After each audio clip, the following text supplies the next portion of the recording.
Alright guys, we're starting off right where we left off. And I'm going to do this quickly just because I want to wrap it up this video. And what this signature lacks right now is lighting. It has everything. It has flow. It has almost everything, but right now I'm just going to add lighting, and then I'm going to add my finishing effects. My finishing effects, or whatever you want to call it. So how I add lighting, I just go to blur. Actually, like Gaussian blur, I'll maybe set that to 6 just to bring out more of the colors. And I'll go to layer style, and make sure you do this on a new duplicate, by the way. And go to layer style, and then color dodge. This really brings out some of the light points of the sig. Take your handy eraser tool, and just go to 100, erase around the main render.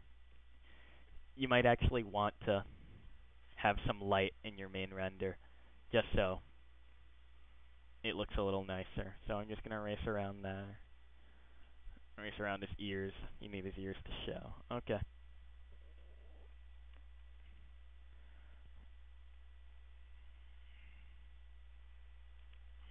Alright. So, now, this is the hard part that even I have trouble with. Choosing where you want your light to be. And in this instance, I kind of want the light to be closer to the focal point, which is the wolf, so I might keep the points that are here and here, and just erase it over here a bit.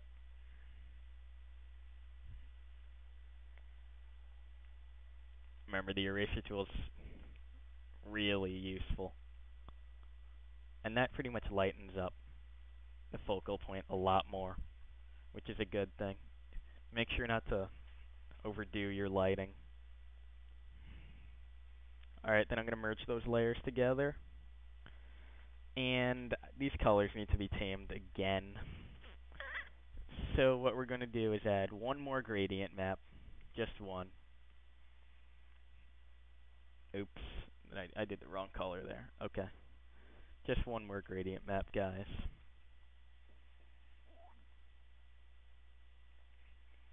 I actually feel like making it more grayish. Or whitish. Making it more of a gray blue. Purple blue. Just to make it look like so. The wolf is in its surroundings. And gradient maps are so important because you need the color of your render to be the same color as your background.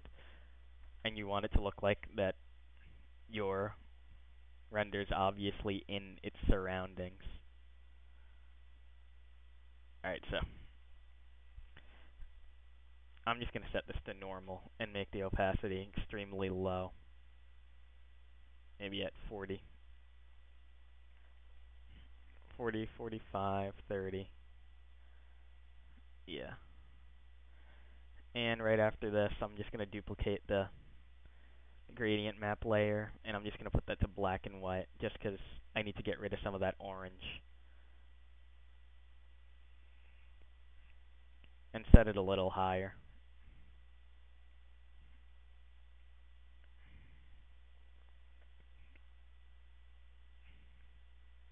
I'm pretty happy with that. Yep. Looks pleasing. Okay.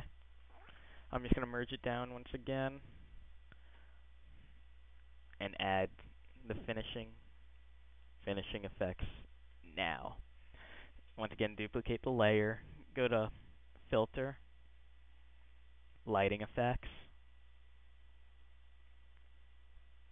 Soft Omni.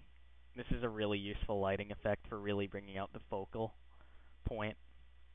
It basically adds a spotlight wherever you choose. And in this instance, I'm just going to put the spotlight right on the middle to left corner, because that's really where the wolf is, and that basically puts the focal point right there, which is a good thing. But you can decrease the opacity. That's why I did it on a new layer, because it's more functionable and such. I'm not In this instance, I really don't have to use the Soft Omni because I really placed my C4Ds carefully. But if you can't really precisely place your C4Ds in a way that it can flow, the Soft Omni layer is really useful. But in this instance, I'm only going to put it in 25 because it's not really needed. It still looks nice though. Alright, I'm going to merge those together. Oof, and this is one of my favorite effects. I go to Filter. What is it? Brush Strokes. And then where is it? Dark Strokes. This can really bring out the light a lot too. If you don't really want to use the blurs, go with the Brush Strokes, Dark Strokes. One of my favorite effects. There we go. Let it load up. And you can really put the black intensity or whatever, white intensity up. And there we go. And just play around. Oh, that looks, I love that on soft light.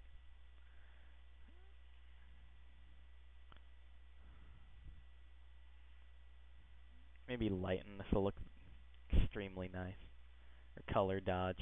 This is a good way to bring out your colors. And this, I'm just gonna put it normal. Put it to 50% or 25. And I'm gonna erase around the focal point just because I want it to be completely visible. And I'm going to keep it on the background just so the background is more blurred up and it's more dark, so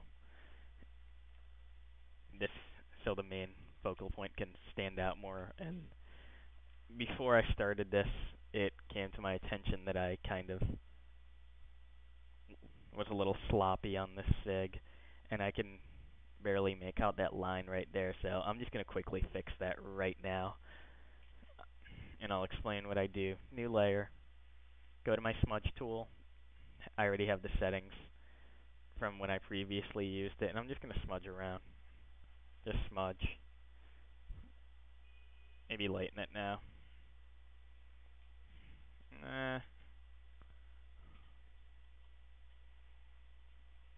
I'll do it to normal.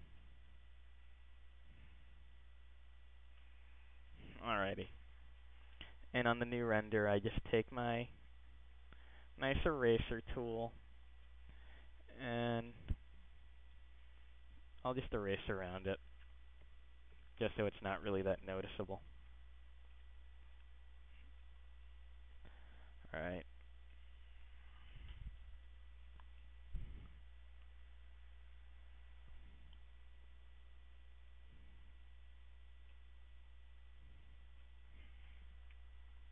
Make sure that line is completely invisible over there. Okay.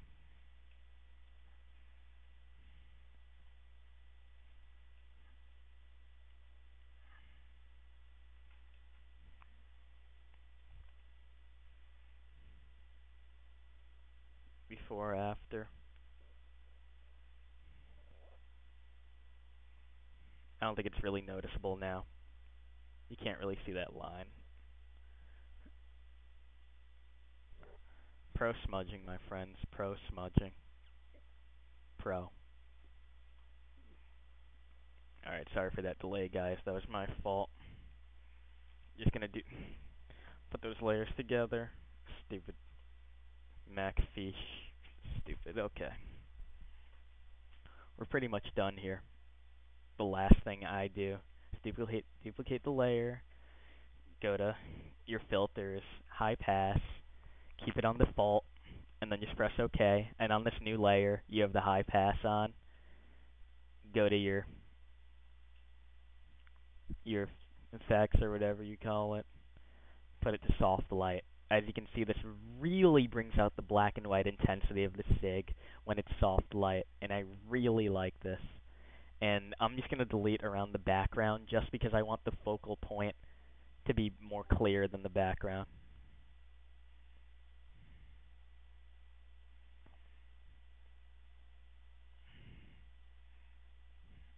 It really does make a difference. And we're sorry I can wrap it up this video, but we're going to wrap this SIG up in the last video. So watch the next part, and that's going to be the final part. Just stick in. Thanks for watching, guys.